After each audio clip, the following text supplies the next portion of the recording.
말씀, 은혜로운 말씀이 될 걸 저는 기대하고 또 소망합니다. 오늘의 말씀은 요한복음 4장 23절에서 24절까지의 말씀이 되겠습니다.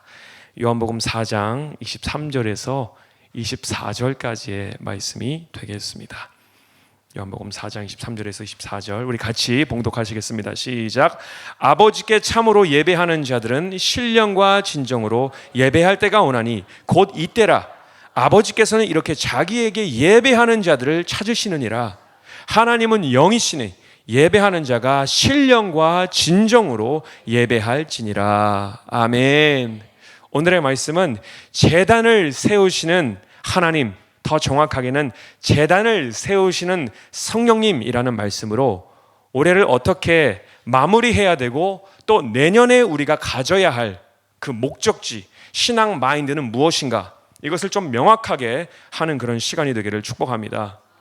2023년은 하나님께서 우리 교회에게 여러모로 깨닫게 하시고 보여주시고 목적지를 향해서 등 떠미시는, 그렇게 우리에게 부여하시는 바가 많은 그런 한 해였음을 믿으십니까? 아멘. 그러니까 하나님께서는 여러 방법으로 우리에게 지속적으로 말씀을 전하시고 이런 식으로 우리가 가야 된다라는 것을 보여주시는 그런 예상하지 않은, 미리 준비한 것이 없는, 그러나 하나님께서 인도하셨던 그런 한 해였습니다. 지속적으로 우리를 인도하시는 그런 하나님께 감사와 또 영광을 올려드립니다. 저는 잠언 19장 9절의 말씀이 얼마나 은혜가 되는지 몰라요. 그 말씀을 함께 보시길 바랍니다. 잠언 16장 9절의 말씀입니다. 시작. 사람이 마음으로 자기의 길을 계획할지라도 그 걸음을 인도하시는 자는 여호와시니라. 아멘. 여러분의 삶을 하나님께서 인도하셨기 때문에 여러분은 지금 이 자리에 있는 것이에요. 우리 계획대로 살았더라면 지금 우리는 이 자리에 없었을 거예요. 저기 어디 알지 못하는 하나님의 은혜가 어둠 속에서 그렇게 살고 있는 우리 아니었겠습니까? 우리 교회가 여러모로 이렇게 큰 변화들이 일어나고 있는 것은 여호와의 인도하심이, 하나님의 인도하심이 있기 때문에 우리가 그 은혜 안에서, 그 인도하심 안에서 있는 것이에요. 우리 교회 안에서는 보여지는 부분에서 또 보여지지 않는 그런 영적인 부분에서도 많은 지금 수많은 변화들이 일어나고 있어요. 여러분이 이해하시든지 이해하지 못하시든지 상관없이 지금 여러 가지 변화가 일어나고 있는데, 한 가지 누구나 볼 수 있는, 알 수 있는 큰 변화가 무엇인가? 바로 기도의 화력입니다. 하나님께서는 기도를 하시게끔 우리를 지속적으로 인도하고 계세요. 그리고 그 불이 막 뜨거워지고 있어요. 막 달궈지고 있어요. 물론 우리 교회가 원래 기도를 안 하는 교회는 절대 아니었어요. 우리는 기도와 매우 친한 교회였어요. 새벽 기도, 중보 기도, 평신자들도 하루에 1시간, 2시간 그렇게 기도하는 교회였기 때문에 기도를 매일 한다라는 그 자체에 대해서는 큰 변화가 아닐 수는 있어요. 그러나 오늘은 우리가 잠깐 멈춰서 지금 현재 상황을 조금 객관적으로 보길 바랍니다. 우리 교회의 참 좋은 장점이, 또 성경적인 부분이 무엇이냐면 앞만 보고 달려가는 우리들이 있는 것 같아요. 마치 이 경주에서 달려가는 말들이 옆을 보지 못하고 앞만 보도록 이렇게 가리잖아요. 그것처럼 우리 교회 분들이 아주 좋은 장점 하나라면 앞만 보고 달려가는 그런 좋은 하나님의 기뻐하시는 그런 부분들이 있는 것 같아요. 그런데 우리가 한 번씩 지금 하나님께서 우리를 통해서 어떤 일을 하고 계시는가, 우리를 어떻게 인도하고 계시는가를 바라볼 수 있는, 지금 상황을 바라볼 수 있는 그런 시각도 매우 중요한 것 같아요. 그래야지 거기서 내가 더 힘을 받아서 내가 바로 잘 달려가고 있구나, 더 열심히 달려가면 되겠구나 라는 힘을 얻기 때문에 그렇습니다. 이 순간에만 한 번쯤 믿음의 마인드가 아니라 상식적인 마인드를 한번 생각해 보시길 바랍니다. 1년 전만 하더라도 누가 저에게 이 교회는 앞으로 1년 후에 7시간씩 기도하는 그런 교회가 될 거예요 라고 저한테 얘기를 한다면 에이 무슨 그런 거짓말을 라고 할 것 같아요. 그렇게 장시간을 기도할 수 있는 기도가 될 수 있다라고 저는 믿지 않았을 것 같아요. 리더들만이 아니라 성도들도 함께 7시간만이 아니라 장시간씩 그렇게 기도하고 있다라고 한다라면 저는 절대 그런 일은 없을 것 같아요 라고 말했을 것이에요. 왜냐? 상식적으로 생각하면요, 7시간이라는 시간은 상당히 긴 시간이에요. 그렇죠? 우리가 보통 수면을 7시간에서 6시간, 8시간 해야 된다고 하잖아요. 그러면 수면하는 시간과 똑같은 시간인 거예요. 우리가 이성적으로 생각해 보면. 그런데 우리 교회는 주중에도 특히 토요일에는 이렇게 나와서 막 6시간, 7시간씩 장시간으로 기도를 막 때려 하고 있습니다. 때려 하고 한다라는 게 좀 표현이 그렇지만은 그렇게 무지막지하게 기도를 하고 있다라는 것이에요. 저는 절대로 우리 스스로를 높이기 위해서 우린 이렇게 기도를 오랫동안 하고 있습니다, 우리는 이렇게 대단합니다 라는 그런 말을 전하기 위한 의도는 눈꼽만큼 없습니다. 왜? 아니기 때문에. 제가 무슨 의도로 이런 이야기를 꺼내고 있는가? 그 뒷이야기를 듣게 되시면 여러분도 마음이 뜨거워지게 되실 거라 저는 믿어요. 왜냐하면 제 마음이 뜨거워지기 때문에. 우리가 하는 것이 아니기 때문에 더 신기하고 흥분이 넘치는 그런 일들이다라는 것입니다. 우리가 하고 있는 것이 아니기 때문에 우리의 마음이 뜨거워지는 거예요. 저는 목사지만 한 번씩 객관적으로 생각을 합니다. 어떻게 한 번에 7시간을 기도할 수 있지? 제가 목사인데도 그래요. 어떻게 그렇게 오랫동안 기도할 수 있지? 왜 이게 불가능하게 느껴지지 않는 것이지? 물론 무릎 꿇고 기도하면 허리도 아프기도 하고 또 다리가 저리기도 하고 하지만 왜 이것이 영혼처럼 길게 느껴지지 않는 것이지? 라는 그런 생각이 문득문득 들어요. 이게 지금 되게 긴 시간인데 왜 이것이 가능해지고 있지? 저는 그때마다 가슴이 뜨거워져요. 왜? 우리의 힘으로 기도를 하는 것이 아니기 때문에. 아멘? 성령께서 우리에게 하나님의 제단을 지금 세우기 위해서 신령과 진정으로 하나님을 예배하고자 하는 자들을 위해서 그 위에 기도의 영을 붓고 계시다라는 사실을 여러분 꼭 기억하시길 바랍니다. 내가 기도하는 것이 아니라 성령께서 기도의 영을 부어주고 계시다라는 것이에요. 그러니까 그렇게 기도할 수 있다라는 것이에요. 그러니까 그 안에서 감격이 있고 은혜가 있고 눈물이 있고 기쁨이 있다라는 것이에요. 소망이 생긴다라는 것이 왜? 성령께서 우리 위에 기도의 영을 부어주고 계시기 때문에. 절대 우리가 기도하는 것이 아닙니다. 아, 내가 이렇게 기도하고 있어요 라고 하는 말을 하는 사람들을 조심하시길 바랍니다. 우리 원성 교사님처럼 내가 이렇게 기도를 오랫동안 하고 있습니다 라고 하는 말하는 사람을 조심하시길 바라요. 우리가 하는 게 아니에요. 성령님께서 우리를 통해서 기도하게 하시는 거예요. 아멘. 진정한 예배가 무엇일까요? 진정한 기도가 무엇일까요? 진정한 찬양이 무엇일까요? 많은 분들이 진정한 예배는 이런 것이다 라고 정의를 할 때 보통 이런 말을 많이 해요.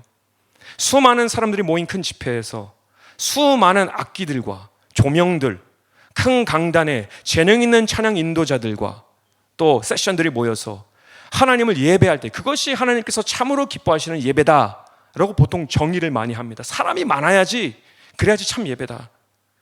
그러나 우리가 이런 외적인 것에 집중하지 말아야 할 이유가 있습니다. 오늘 본문 말씀에서 보셨던 것처럼 하나님은 영이시기 때문이에요. 하나님은 우리의 육신의 예배도 보시지만 더 중요히 보시는 것은 무엇이냐면 우리의 영, 우리 안에 어떤 마음으로 누가 우리의 예배를 도우고 있는가, 그것을 중요시 여기신다는 거예요. 하나님은 육신이 아니십니다. 하나님은 우리의 육신의 예배에 물론 보시지만 크게 주목하지 않으세요. 하나님은 영이시기 때문에 우리가 하나님께 영으로 예배하기를 기다리고 찾고 계시다라는 사실을 우리는 꼭 기억하시길 바랍니다. 오늘 본문 말씀에 예수님께서는 사마리아 여인을 만나시는 그런 장면이 있는데요. 여러분 잘 아시는 장면이죠. 이 사마리아의 여인은 우리가 생각하는 마찬가지의 개념으로 예배를 어디에 드려야 되는가라는 질문을 해요. 우리가 예배는 이렇게 보여주는 것에 다 있다라고 생각하는 것처럼 이 사마리아 여인도 우리의 예배가, 우리의 제단이 어디에서 드려져야 되는가? 우리가 거하는 베델에서입니까? 단에서입니까? 아니면 유대인들이 말하는 예루살렘에서의 그 단이 중요한 것입니까? 어디에서 하나님께서 그 예배를 받으십니까? 라고 그 위치, 그 자리, 그 장소를 물어봐요. 이것이 바로 육신적인, 보여지는 부분적인 것들을 말하는 것이죠. 근데 예수님께서는 그에 아주 정확한 답을 하세요. 하나님은 영이시니. 이게 대답을 한 거예요.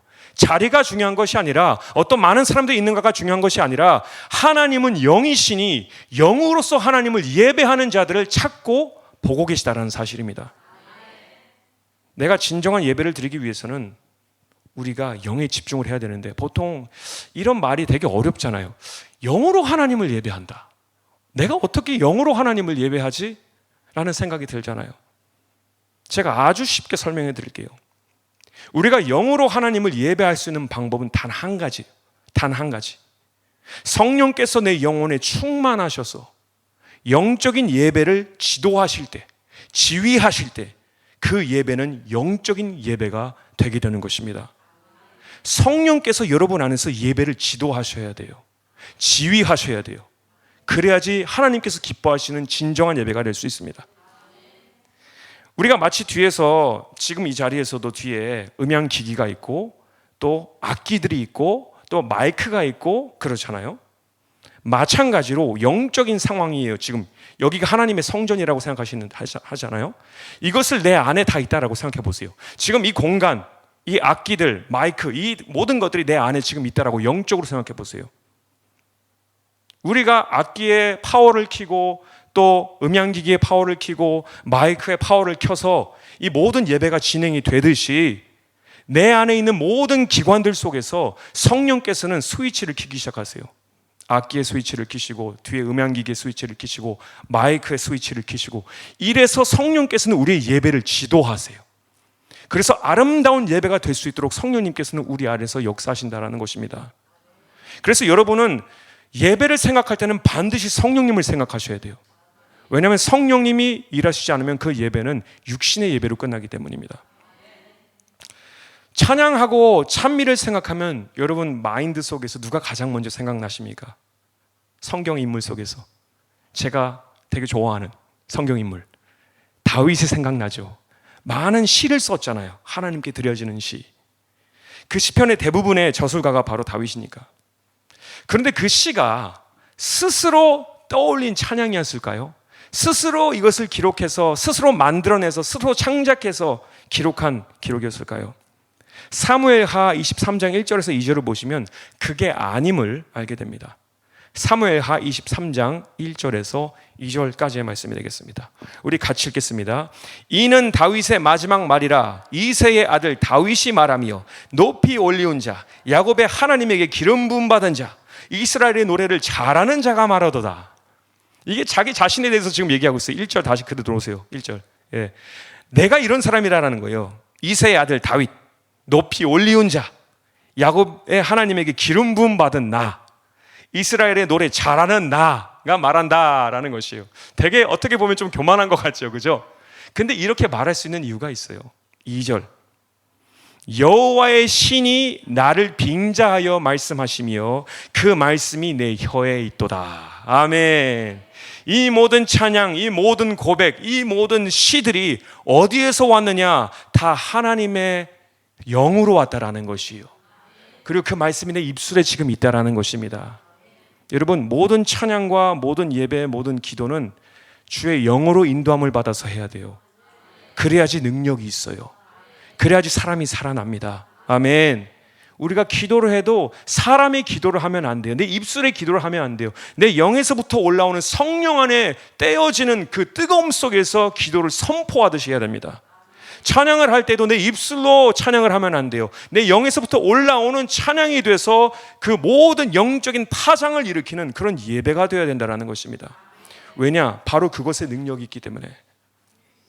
이렇게 하나님은 영이시기 때문에 우리가 참된 예배를 드리기 위해서는 성령이 우리 안에 오셔서 영의 예배를 준비하시고 지휘하셔야 된다는 사실을 여러분 꼭 기억하시길 바랍니다. 제가 왜 이런 말씀을 드리느냐면 성령께서 지금 우리 교회로 하여금 무엇을 준비하고 계시느냐, 참된 예배를 준비하시고 지휘하시고 계신다는 사실을 여러분께 알려드리기 위해서, 그래서 지금 우리에게 기도의 영을 부어주시고 계신다라는 그것을 이야기하기 위해서 지금 이런 말씀을 드리고 있는 것입니다. 성령님이 우리에게 기도의 영을 부어주시지 않는 이상은 우리는 그렇게 오랜 시간을 매주마다 할 수 없다라는 것이에요. 한번 하고 나서 포기하겠죠. 아무런 일도 안 일어나네. 이렇게 오래 왔는데 허리만 아파, 힘들어. 다음 주에 안 나오겠죠. 근데 왜 하나님께서는 자꾸 기도의 자리로 다시 나오게끔 하십니까? 성령께서 하시는 거니까. 전 그래서 토요일 날이 되게 기대가 돼요. 어떤 분들은 7시간이 조금 힘들어요. 저도 솔직히 힘들어요. 허리가 아프고 무릎도 아프고 목도 아프고 그래요. 근데 그 자리에 나가면 새 힘이 올라오게 되고, 그죠? 하나님의 감격이 있고 눈물이 나고, 그리고 목이 이상하게 괜찮아요. 7시간 그렇게 소리를 지르는데 보통 같으면 이 결절이 와야 되지 않겠습니까? 7시간을 소리 지른다고 생각해 보세요. 근데 목이 괜찮아요. 왜? 성령께서 우리 기도를 인도하시고 있기 때문에. 아멘. 그러니까 이 시즌이 되게 중요하다는 것을 여러분께 지속적으로 말씀해 드리고 싶은 겁니다. 제가 올해 3월 달쯤에 교회를 다 마치고 이 퇴근을 하려고 하는데 2층에서 내려오는데 이렇게 보통 주말에는 제가 장을 보러 많이 다녀요. 우리 권사님과 함께 여기 가서 장을 보고 저희 가서 장을 보고, 그때 장을 보고 나서 또 우리 유스들을 위해서 뭔가 살 게 있어가지고 코스트코를 가서 또 장을 봤거든요. 그 다 끝나고 나니까 뭐 거의 5시 반 이 정도 되더라고요. 되게 늦은 시간이었어요. 그래서 빨리 끝내고 이제 퇴근해야겠다라는 생각을 하고 다 준비를 해서 3층에서 2층으로 내려오는데 여기 바로 앞에까지, 계단 앞에까지 왔어요. 근데 마음속에 그러는 거예요. 야, 나와서 기도해. 나와서 기도해. 이제 나 퇴근 시간인데 나와서 기도해. 근데 제가 순간 이런 반응이 있었어요. 주님, 근데 저 그 새벽 예배 기도도 했고요. 중부 기도 시간에 기도도 1시간씩 했습니다. 2시간. 제가 해야 할 숙제는 다 했습니다. 내일 할게요. 기도해. 좀 집에 가서 밥 먹고 배고프고 그래요. 솔직한 마음에 저는 솔직하게 항상 얘기를 해요. 그래서 여기까지 왔었어요. 저 계단에서 시작해서 천천히 여기까지 내려왔어요. 근데 기도해야 돼. 어떡합니까? 기도해야죠. 그죠? 근데 솔직하게 여러분 앞에서 말씀드리지만 정말 투덜투덜 대면서 왔어요. 여기. 문을 열 때도 여기 열고 또 기도하러 나와요. 막 슬리퍼도 막 그렇게 치면서 막 나왔어요. 그리고 앞자리에서 기도를 합니다. 정말 형식적으로 하나님 오늘 하루도 감사합니다. 내일도 주님 도와주세요. 정말 형식, 아무런 마음이 없는 그런 기도 드리고 있어요. 근데 여러분 한 가지 되게 중요한 게 있어요. 여러분, 기도의 자리에 하나님께서 여러분을 부르신다라는 것은 목적이 있다라는 거예요. 그러니까 여러분의 그 숙제를 다 끝내면 땡 이게 아니라 하나님께서 여러분을 기도의 자리로 부르신다라는 것은 분명히 여러분을 통해서 뭔가 일을 이루신다라는 것이에요. 그러니까 여러분, 성령님께서 기도의 자리에 나와라고 하면 그냥 나오세요. 아무런 변명되지 마세요. 그냥 나오세요. 이게 잠깐이어도 돼요. 그러면은 하나님께서 새로운 일들을 이루십니다. 그래서 저는 나왔어요. 막 투덜대면서 막 너무 피곤하니까 나왔어요. 근데 자리에서 나와서 기도를 하는데 주님이 그러시는 거예요. 내가 너에게 무엇을 해줬으면 좋겠느냐? 마치 솔로몬에게 질문하듯이 내가 너에게 무엇을 해줬으면 좋겠느냐라고 물어보시는 거예요. 근데 저는 이 솔로몬의 이 부분이 있잖아요. 저는 그것을 항상 마음속에 기억하고 있었어요. 그래서 만약에 하나님이 내게 무엇을 원하느냐고 물어보면 바로 저는 이걸 원합니다라고 그 답을 준비하고 있었어요. 여러분도 기도하실 때 막연하게 기도하지 마세요. 막연하게 기도하면 안 됩니다. 하나님께서 내가 너에게 무엇을 해줬으면 좋겠느냐라고 물어보실 때 분명한 답이 있어야 돼요. 하나님 이걸 해주세요. 그게 진짜 기도 제목이에요. 여러분이 기도의 자리에 나왔는데 만약에 하나님이 내가 너에게 뭘 해줬으면 좋겠느냐? 하나님 뭐가 있지? 이러면은 기도 제목이 아닌 거예요. 여러분, 목숨을 걸 만한, 내 인생을 걸 만한 기도 제목이, 또 기도의 부탁이, 간구가 여러분 안에 있어야 됩니다. 그래야지 하나님께서 물어보실 때 답을 할 수가 있잖아요. 그죠? 저도 그래서 하나님, 저는 이거를 원합니다. 제가 그거를 되게 오랫동안 기도했거든요. 하나님 이걸 주세요. 저한테 이걸 주세요. 바로 답했어요. 근데 그 답이 있는데 제가 생각했던 거랑은 좀 달랐어요. 저는 하나님이 바로 막 주시는 줄 알았어요. 근데 그게 아니라 이렇게 말씀하시는 거예요. 나와의 시간을 늘려라. 그럼 내가 무엇이든지 너에게 줄게. 이게 주님의 음성이에요, 여러분. 오늘은 되게 예언적인 시간이 될 것 같아요. 이게 여러분이 기도하시잖아요. 여러분, 나의 시간, 나의 숙제를 지금 채우고 있다라고 생각하시잖아요. 근데 하나님께서 원하시는 것은 여러분이 시간 채우는 것을 원하시는 게 아니에요. 하나님과의 더 오랜 깊은 시간을 원하신다라는 것입니다. 그러면 내가 너한테 뭘 해주면 좋겠느냐라고 물어보실 거예요. 그럼 여러분은 답할 수 있으셔야 됩니다. 성령님은 예배자를 찾고 계시는데 그 예배자가 어떤 사람이어야 되는가? 우리는 되게 많은 것들을 생각해요. 이것도 있어야 되고 저것도 있어야 되고 이것도 준비되어 있어야 되고 저것도 준비되어 있어야 되고. 근데 사실은 되게 간단해요.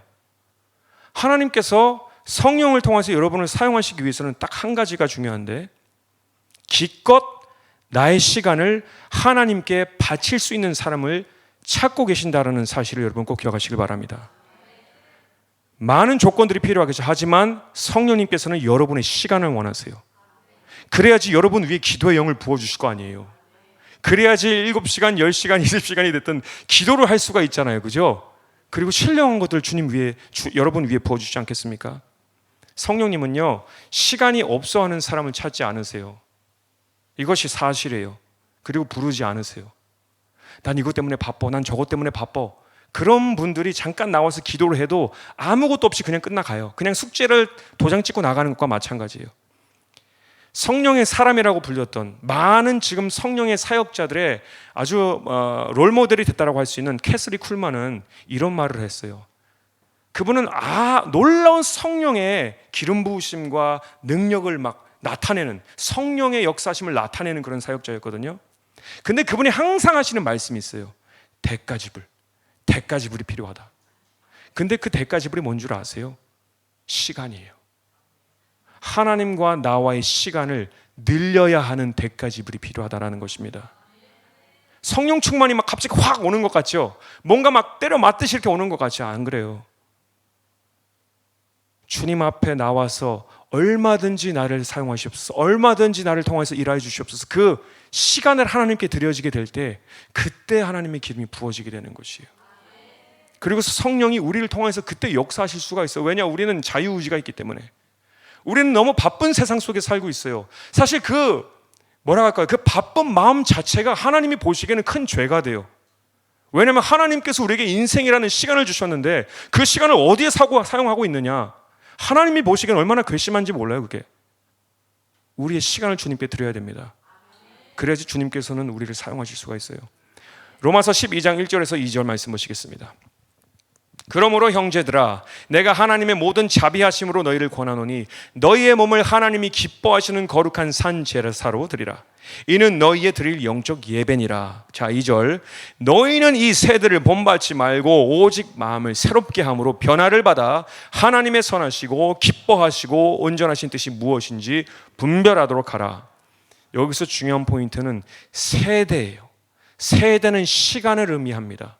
여러분의 시간을 이 세상의 나가래 속에서 다 보내느냐, 아니면 이 시간을 하나님의 뜻과 하나님께서 기뻐하시는 것을 위해서 사용하느냐, 그 시간을 하나님을 위해서 사용하게 될 때 우리는 거룩한 산 제사가 된다라는 것입니다.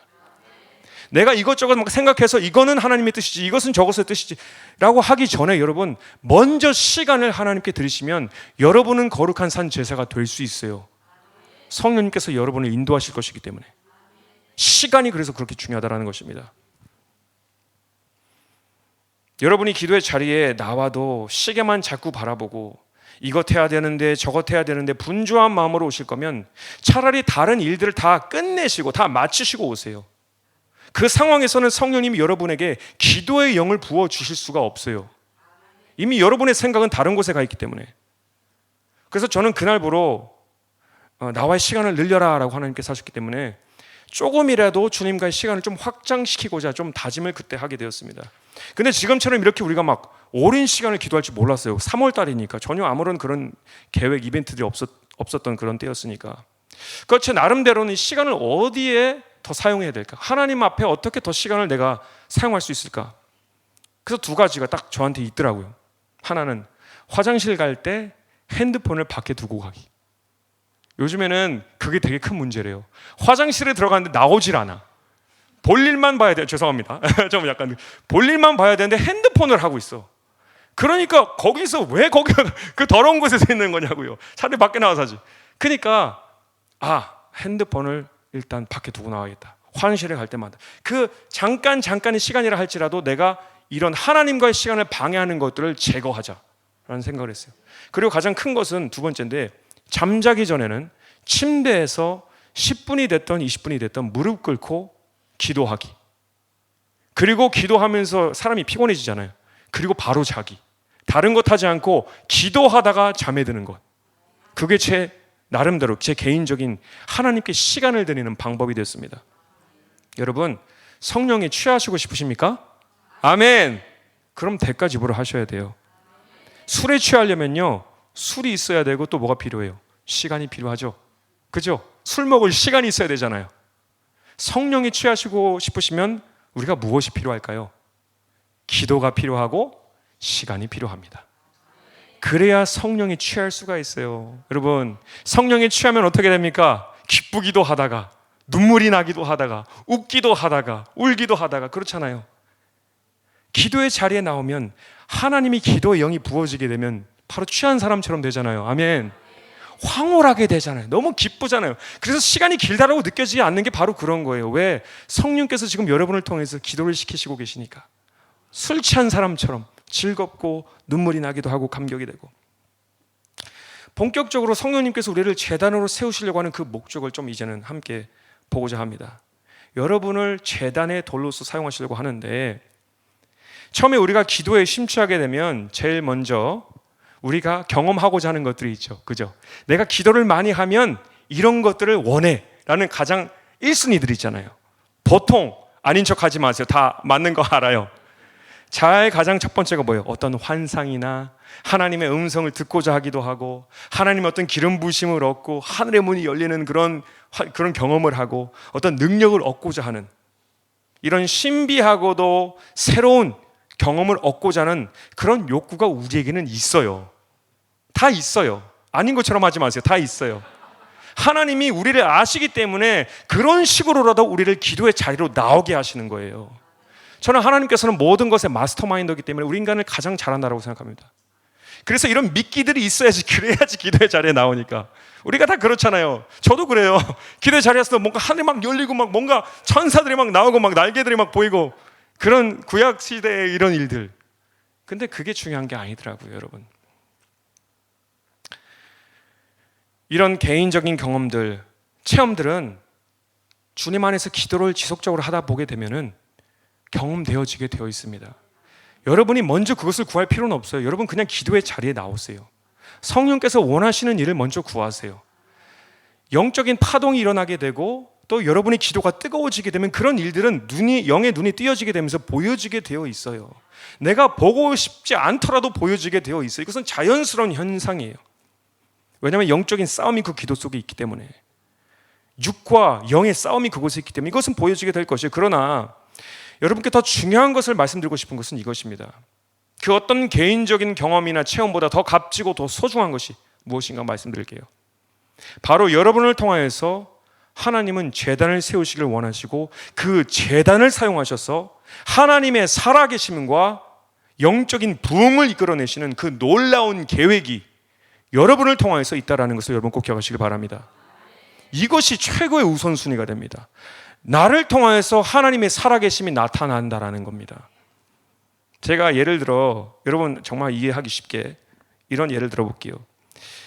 뭐 요즘에는 BTS 하면은 모르는 사람들이 없잖아요. 그죠? 한국의 그 아이돌 가수들, 세계적인 아이돌 가수들인데, 이 BTS라는 가수의 굿즈를 가지고 있는 것이 더 기쁜 일입니까?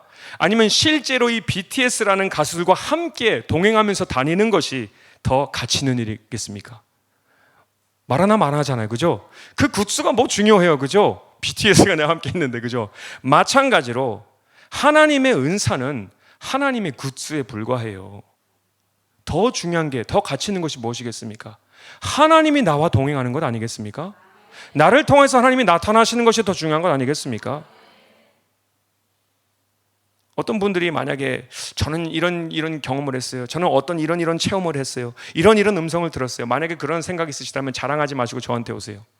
저도 그런 굿즈를 많이 가지고 있어요. 그게 중요한 것이 아니다라는 것입니다. 정말 중요한 것은 하나님이 우리를 통해서 나타나시게 되는 것, 하나님의 나라가 세워지게 되는 것, 하나님의 영광이 나타나게 되는 것이 가장 중요한 것이에요. 가장 가치 있는 것이에요. 우리의 목숨이 끊어져도 그것이 우리의 가장 중요한 소명이 되어야 됩니다. 아멘. 그럼 하나님께서 어떻게 제단을 쌓으시는가? 하나님께서는 제단을 쌓으실 때 필요한 요건들이 있어요. 조건들이 있어요. 모세는 여호수아에게 요르단을 건너서 가나안 땅으로 들어갈 때 가장 먼저 하나님께서 에발산이라는 곳에서 돌 제단을 쌓고 하나님의 새로운 계약을 맺으라고 명령을 합니다. 모세가 여호수아에게. 자, 신명기 27장 5절에서 6절 말씀 읽겠습니다. 신명기 17장 5절에서 6절 시작. 또 거기서 너의 하나님 여호와를 위하여 단 곧 돌단을 쌓되 그것에 철기를 대지 말지니라. 6절. 너는 다듬지 않는 돌로 내 하나님 여호와의 단을 쌓고 그 위에 내 하나님 여호와께 번제를 드릴 것이며. 아멘. 여기서 조건이 있습니다. 사람이 인위적으로 깎거나 다듬지 않은 원석의 돌만 사용하다 하라라고 기록하고 있습니다. 여기 사진을 보시면 여호수아의 이제 실제로 그 단이 발견되어진 게 1980년에 발견되어졌는데 한번 사진 보여주시길 바랍니다. 아래쪽에 보시면 있어요. 이것이에요. 근데 보시면 그 돌이 하나도 손대지 않은 그냥 소노마마 통화해서 단을 쌓다라고 합니다. 바로 이것이 모습이 될 것입니다. 자, 왜 깎거나 인위적으로 다듬지 않은 돌을 드려야 되는가? 다 이유가 있어요. 다 원인이 있어요. 출애굽기 20장 25절을 보시면 이런 말씀이 있습니다. 출애굽기 20장 25절 말씀입니다. 출애굽기 20장 25절 말씀 시작. 네가 내게 돌로 단을 쌓거든 다듬은 돌로 쌓지 말라. 네가 정으로 그것을 쪼면 부정하게 함이니라. 아멘. 우리가 이 진리도 이해하는 게 되게 중요한데요. 우리 인간이 아무리 그럴싸한 기술과 어떤 마음의 동기 내지는 또 방법을 동원해서 하나님께 내 계획을 가지고 스스로 해드리려고 하는 그 모습은 하나님께서 요구하시는 방법이 아니다라는 것이에요. 그것이 바로 다듬지 않고 깎지 않는 돌들이어야 된다라는 것입니다. 하나님은 우리 인간이 하는 그런 계획들, 방법들을 부정한 것으로 여기신다라고 기록하고 있습니다. 하나님은 여러분에게 계획서를 내게 가져와 어떤 사역을 하게 될지 그 계획서를 내게 주면 내가 그것을 허락하고 또 능력을 줄게라고 하시지 아니하시고 우리에게 단지 순종을 요구하세요. 내가 시키는 대로만 해. 그게 바로 사람이 만들지 않은 돌이에요. 하나님의 그 방법 그대로 하나님께서 기다리라고 하면 기다리는 것. 하나님께서 예루살렘에게 모여서 그곳에서 그냥 기도하고 있어. 나가지 마 라고 하면 그대로 그곳에서 기다릴 때에 주의 성령께서 부어주셨잖아요. 그죠? 예루살렘에. 그것이에요. 다듬지 않는 돌이라는 것은 바로 그런 것입니다. 말씀을 온전히 순종하는 사람들, 그 돌들을 사용하셔서 하나님은 불을 부어주신다는 것입니다. 이렇게 제단들이 세워지게 될 때 하나님은 신기한 일들을 시작하십니다. 엘리야가 갈멜산에서 850명의 우상 숭배자들과 싸워서 이기는 장면을 우리는 다 알고 있잖아요. 근데 우리가 미처 보지 못한 엘리야가 세운 그 돌단을 함께 보기를 바랍니다. 그것도 되게 중요합니다. 열왕기상 18장 30절에서 32절까지의 말씀이 되겠습니다. 열왕기상 18장 30절에서 32절 말씀 우리 같이 읽겠습니다. 시작. 엘리야가 모든 백성을 향하여 이르되 내게로 가까이 오라. 백성이 다 저에게 가까이 오매 저가 무너진 여호와의 단을 수축하되. 이 다른 신들을 섬기느라고 다 여호와의 단이 다 무너졌었는데 그것을 다시 회복시켰어요. 수축시켰어요. 어떻게? 31절. 야곱의 아들들의 지파의 수요를 따라 12돌을 취하니 이 야곱은 여호와께서 옛적에 저에게 임하여 이르시기를 내 이름을 이스라엘이라 하리라 하신 자더라. 자 보시면 12돌을 손대지 않은 12돌을 취하여서 단을 쌓다라고 합니다. 12지파를 상징하는 것이죠. 그리고 32절 앞부분만 보겠습니다. 저가 여호와의 이름을 의지하여 그 돌로 단을 쌓고. 아멘. 우리는 보통 엘리야가 단순히 기도를 해가지고 하늘에서 불이 임한 것처럼 보통 생각할 때가 많잖아요. 그죠? 그래서 기도의 사람 하면 엘리야를 보통 생각할 때가 많은데 엘리야는 물론 기도도 기도지만 중요한 것은 모든 것을 계획적으로 행동했다는 것을 볼 수가 있어요. 그래서 하나님께서 이 이스라엘을 위해서 불을 보내실 수밖에 없게 하게끔 모든 것을 계획적으로 준비를 했다는 것이에요. 그 제단을 회복시키고 그 회복된 제단을 통하여서 하나님의 살아계심을 나타나게 하게끔 미리 준비를 했다는 것을 우리가 볼 수 있습니다. 여러분 이 시대를 대표하는 부흥의 각 사람의 인물들은 정말 필요로 합니다. 중요해요. 엘리야와 같은 사람도 중요하고 모세와도 같은 사람들도, 이런 대표적인 인물들은 중요합니다. 그러나 여러분, 성경을 잘 보시게 되면 보이지 않는 곳에서 하나님의 불이 떨어지게끔 그 단을 지탱하고 있었던 그런 영적인 상징들이 있었다라는 것을 우리는 절대 놓치지 마시길 바랍니다. 유명한 부흥사 중요하죠. 선교사 중요하죠. 목사님, 전도사님, 전도자님, 다 이런 특별한 하나님의 부름을 받은 사람들도 중요하지만 하늘에서 성령의 불이 떨어지려면 모두가 중요하다라는 것이에요. 기도하는 그 제단의 한 사람 한 사람들이 되게 중요하다라는 것입니다. 그 돌들을 그 제단을 지탱할 만한 돌들이 있어야지 하나님께서 불을 부으시니까. 아멘. 엘리야는 이스라엘에 무너진 하나님의 제단을 회복시키고 수축합니다. 그리고 이스라엘의 12지파를 의미하는 12돌을 취해서 단을 썼습니다. 그 후에 어떤 일이 일어납니까? 열왕기상 18장 36절에서부터 말씀을 보겠습니다. 열왕기상 18장 36절, 자 시작. 저녁 소재 드릴 때에 이르러 선지자 엘리야가 나아가서 말하되 아브람과 이삭과 이스라엘의 하나님 여호와여, 주께서 이스라엘 중에서 하나님이 되심과 내가 주의 종이 됨과 내가 주의 말씀대로 이 모든 일을 행하는 것을 오늘날 알게 하옵소서. 37절. 여호와여 내게 응답하소서, 내게 응답하소서. 이 백성에게 주 여호와는 하나님이신 것과 주는 저희의 마음으로 돌이키게 하시는 것을 알게 하옵소서. 아멘. 아멘.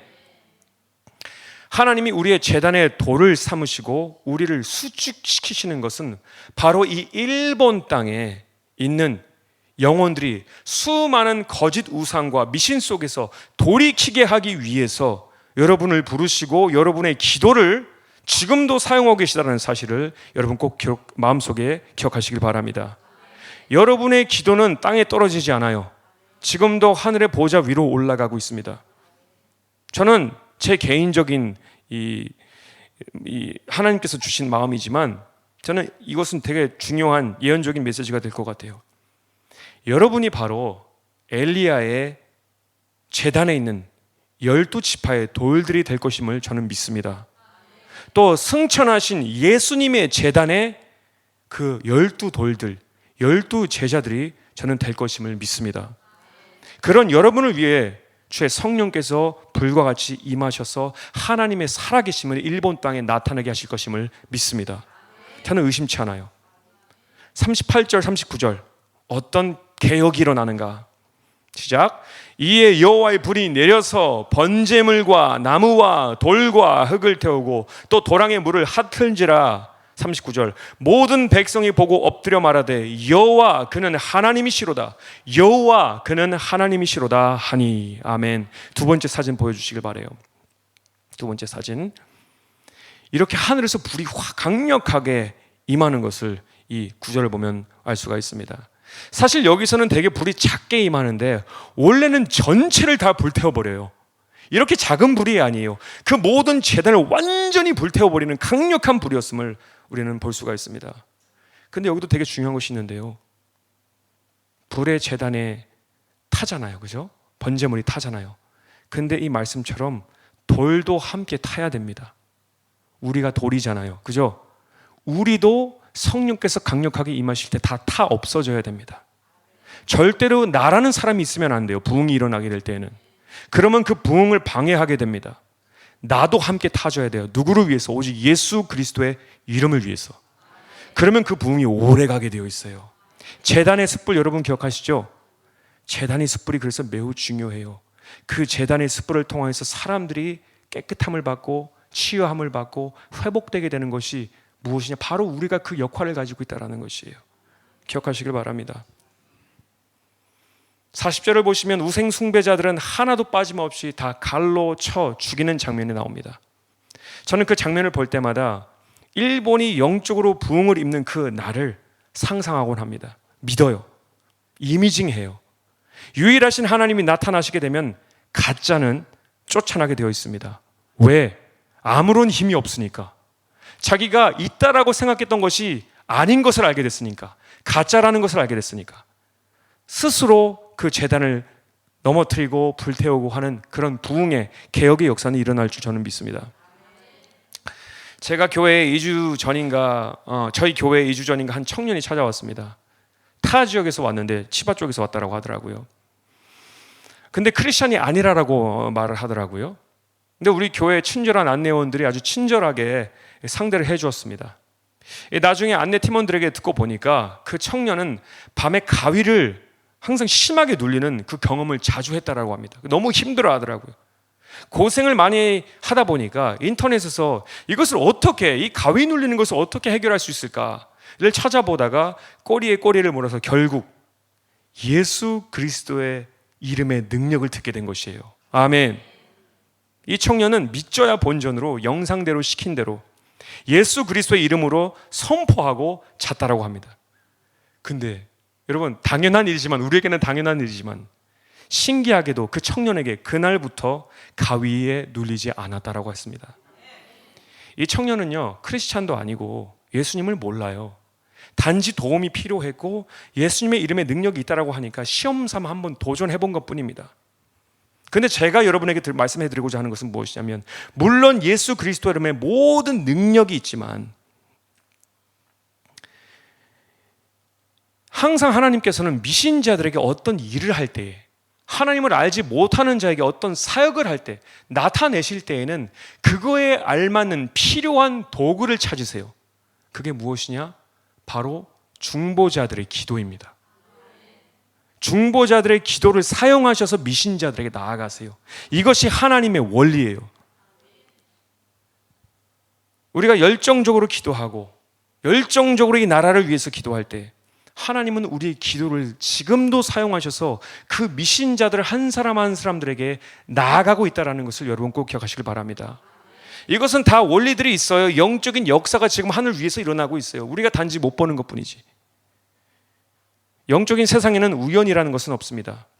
하나님에 대해 아무런 믿음이 없고 아무런 관심도 없었던 무신자에게 하나님께서 자신을 나타내실 때에는 우연이 아니라 중보자들의 기도를 통하여서 역사하셨다는 것. 그러니까 여러분의 그 기도가 얼마나 중요한가를 저는 말씀드리고자 하는 것입니다. 우리는 끊임없이 함께 기도하길 바랍니다. 디모데전서 2장 1절에서 4절의 말씀은 이런 말씀이 있습니다. 디모데전서 2장 1절에서 4절 말씀 함께 읽겠습니다. 시작. 그러므로 내가 첫째로 권하노니 모든 사람을 위하여 간구와 기도와 도고와 감사를 하되, 2절, 임금들과 높은 지위에 있는 모든 사람을 위하여 하라. 이는 우리가 모든 경건과 단정한 중에 고요하고 평안한 생활을 하려 함이니라. 3절, 이것이 우리 구주 하나님 앞에 선하고 받으실 만한 것이니, 그 기도가 받으실 만한 것이다라는 거예요. 4절, 왜? 하나님은 모든 사람이 구원을 받으며 진리를 아는 데 이르기를 원하시느니라. 아멘. 여러분의 기도가 하나님이 받으시기에 좋은 것이다, 선한 것이다. 왜? 그 기도를 통하여서 믿지 않는 사람들을 구원케 하는 역사를 위해서 사용하는 기도가 되기 때문이다라는 것입니다. 우리는 하나님의 제단이 되어서 일본에 하나님을 나타나게 하는 그런 도구가 되어야 됩니다. 저는 그것이 2024년 하나님의 우리를 향한 부르심이라고 저는 믿어요. 여러분, 그 도구가 되시겠습니까? 어느 목사님은 이렇게 말씀하셨어요. 성령 안에 기도하는 교회는 사단이 발 디딜 틈을 주지 않는 거룩한 땅이 된다라고 했습니다. 주님의 성령의 기름 부으심을 받은 기도자들이 강력하게 기도하는 곳에는 그 나라조차도 사단이 틈하지 못하게, 발디딜 틈이 없게끔 그 영역을 구축해 나간다라는 것이에요. 그러니까 우리가 우리 가족을 위해서, 우리 가정을 위해서, 우리 교회를 위해서, 이 나라를 위해서, 우리가 이 나라를 지키기 위해서는 무엇을 해야 되느냐? 성령께서 인도하시는 그 제단의 기도를 드려야 되는 저와 여러분 되시길 축복합니다. 그러면 여러분의 자녀들도, 여러분의 친척들도, 여러분의 베스트들도 다 돌아오게 되어 있어요. 하나님은 우리의 기도를 들으시기 때문에. 아멘. 그런 여러분들이 되시기를 예수 그리스도의 이름으로 축복합니다. 우리 같이 기도하시겠습니다.